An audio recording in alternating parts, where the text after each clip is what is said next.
मित्रों, ऐसे तो गरुड़ पुराण में जन्म से लेकर मृत्यु तक की बातें विस्तार से बताई गई हैं, लेकिन आपको बता दें कि इसमें जीवन से जुड़ी कुछ ऐसी बातें भी बताई गई हैं जिससे आपके घर में माँ लक्ष्मी की दृष्टि बनी रहेगी तथा आप धनवान बन जाएंगे। तो चलिए आज की इस प्रस्तुति में जानते हैं उन महत्वपूर्ण बातों के बारे में। नमस्कार दर्शकों, सनातन धर्म शास्त्रों में अलग अलग ग्रंथों का उल्लेख है। इनमें से एक गरुड़ पुराण भी है। इस पुराण का पाठ घर में किसी सदस्य की मृत्यु के बाद कुल 13 दिनों तक कराया जाता है। साथ ही इस ग्रंथ में यह भी बताया गया है कि सुखी जीवन के लिए किन बातों का ध्यान रखना चाहिए। यह बहुत ही कम लोगों को मालूम होगा कि गरुड़ पुराण में कुछ ऐसी भी बातें बताई गई हैं जिसको समझ और अपना लेने से मनुष्य को आर्थिक संकट का सामना नहीं करना पड़ेगा। पहला, पूरा लौटाए उधार लिया पैसा। गरुड़ पुराण की माने तो ऋण या उधार लिया गया पैसा किसी भी परिस्थिति में पूरा का पूरा लौटा देना चाहिए। यदि ऋण पूरा नहीं उतारा गया तो वह ब्याज के चलते फिर से बढ़ने लगता है। अगर किसी इंसान से ऋण लिया जाए और पूरा ना चुकाया जाए तो इससे रिश्तों में दरार पड़ने लगती है।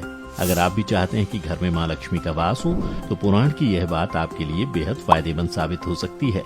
पुराण के एक श्लोक के अनुसार मैले वस्त्र, गंदे दांत, ज्यादा खाने वाले, निष्ठुर वाणी वाले और सूर्योदय व सूर्यास्त के समय सोने वाले यदि स्वयं विष्णु भगवान भी हो तो माता लक्ष्मी उनका त्याग कर देती हैं। दूसरा, रसोई घर की करें पूजा। गरुड़ पुराण के मुताबिक परिवार को अपनी रसोई घर की पूजा जरूर करनी चाहिए, क्योंकि रसोई में चूल्हे पर भोग लगाने का खास उद्देश्य माना जाता है। ऐसा मानना है कि यहाँ पूजा पाठ करने से धन की कभी कमी नहीं होती और देवी लक्ष्मी की खास कृपा बनी रहती है। तीसरा, सूर्य चढ़ने से पहले उठें। हर रोज सुबह जल्दी उठने वालों से न केवल देवी लक्ष्मी खुश रहती हैं, बल्कि यह आपकी सेहत के लिए फायदेमंद भी होता है। ध्यान रखें कि सूरज सिर पर आने से पहले ही उठ जाएं। उठने के बाद सबसे पहले परमात्मा का नाम लें और धरती माता को प्रणाम करें। इसके बाद घर के बड़ों का आशीर्वाद लेकर अपने दिन की शुरुआत करें। चौथा, गंदे कपड़े पहनना। इस पुराण में उल्लेख है कि जो इंसान साफ सफाई में नहीं रहता यानी गंदे कपड़े पहनता है तो उससे माता लक्ष्मी रुष्ट हो जाती हैं। वहीं अगर जीवन संतुलन की दृष्टि से देखा जाए तो यदि आप साफ सुथरे रहेंगे तो लोग आपसे मिलने जुलने में संकोच नहीं करेंगे। चाहे व्यापार हो या फिर नौकरी, साफ सफाई देखकर हर कोई खुश होता है। पांचवा, कुल देवता की पूजा। गरुड़ पुराण में कुल देवता की पूजा को लाभकारी माना गया है। कुल देवता की अर्चना आराधना खास अवसर पर करना काफी जरूरी होता है। जिस घर में कुल देवता की पूजा की जाती है वहाँ की 7 पीढ़ियां खुशहाल जीवन बिता सकती हैं। छठा, कठोर वाणी। इसमें यह भी बताया गया है कि चाहे कोई उम्र में छोटा हो या बड़ा, दोस्त हो या दुश्मन, कभी भी किसी से ऊंची आवाज, अपशब्द या अभद्र भाषा में बात नहीं करनी चाहिए। जो लोग हमेशा छोटे बड़े लोगों से प्यार व अच्छे से बात करते हैं उनसे देवी लक्ष्मी हमेशा प्रसन्न रहती हैं। सातवां, अधिक भोजन करना।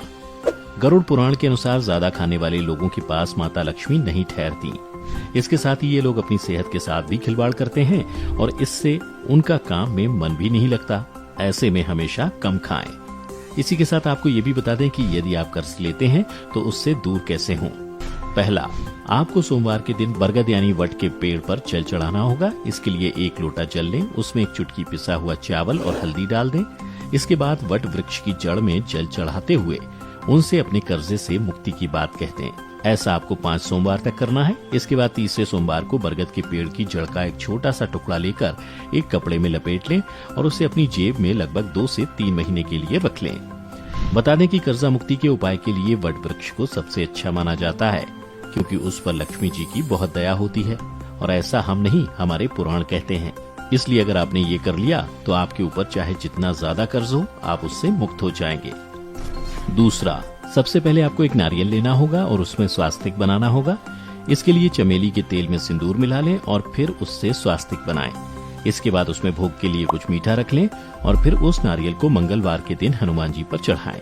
अगर आप 4-5 मंगलवार ऐसा कर लेते हैं तो आपको इसका लाभ जरूर मिलेगा। इतना ही नहीं, तीसरे मंगलवार से ही आपको इसका असर दिखना भी शुरू हो जाएगा। लेकिन याद रहे, ये उपाय पूरी पवित्रता और श्रद्धा के साथ ही किया जाए। तीसरा, अगर आपने हमारा बताया ये तीसरा उपाय कर लिया तो आपका कर्ज ऐसे गायब हो जाएगा जैसे भूत हनुमान जी को देखकर गायब हो जाते हैं। इसके लिए आपको अपनी हाइट यानी कि लंबाई के बराबर एक काला धागा लेना होगा और उसे नारियल में लपेट देना है। इसके बाद उस नारियल पर रोली, फूल और कुछ मीठा चढ़ाकर अपने भगवान को याद करते हुए उसे किसी जल में बहा दें। यह याद रहे कि वो जल बहता हुआ होना चाहिए। तो अच्छा रहेगा आप उसे किसी नदी में बहाएं, क्योंकि नदी का जल हमेशा बहता रहता है। दरअसल इसके पीछे की वजह आपके कर्ज से ही जुड़ी है। वो नारियल बहता हुआ जितनी दूर जाएगा, आपका कर्जा भी आपसे उतनी ही दूर हो जाएगा। तो ये उपाय जरूर करें और इसके लाभ के बारे में हमें जरूर बताएं। चौथा, ये बेहद ही सरल उपाय है। इसके लिए सबसे पहले तो मूंग को उबाल लेना है और उसमें घी शक्कर मिला लें। हर बुधवार के दिन इसे गाय को खिलाएं। गाय माता आपकी सारी परेशानियों को दूर कर देगी। आपको बता दें कि हमारे सनातन धर्म के अनुसार गाय माता में 33 कोटि देवी देवता वास करते हैं, इसलिए गाय हमारे लिए बहुत पूजनीय होती है, जिसके जरिए हम एक साथ कई भगवानों को खुश कर सकते हैं। तो मित्रों, आपने जाना कि गरुड़ पुराण में लिखी कुछ बातें जो आपके जीवन के लिए सही है। यदि आपको पहले से किसी बात की जानकारी थी तो हमें नीचे कमेंट करके जरूर बताएं। आज की इस वीडियो में बस इतना ही। हम उम्मीद करते हैं कि हमारी वीडियो के जरिए आपको कई सवालों के जवाब मिल गए होंगे। अगर ये वीडियो पसंद आई हो